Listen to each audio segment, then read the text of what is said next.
राज्य सरकार बोलतं ना की गोवा गुटखा महाराष्ट्रामध्ये बंदी आहे.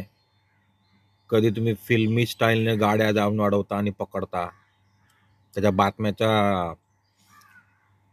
काय म्हणतात त्याला, बातम्याचं एकदम असं मिरची मसाला लावून बातम्या सांगता तुम्ही. फिल्मी सिने स्टाईलने गुटख्याची गाडी पकडून एवढा लाखांचा गुटखा जप्त. मला एक गोष्ट सांगा, लोकमान्य टिळक टर्मिनस आणि बँड्रा टर्मिनस या दोन्ही स्टेशनच्या बाहेर असे भरपूर स्टेशन्स आहेत.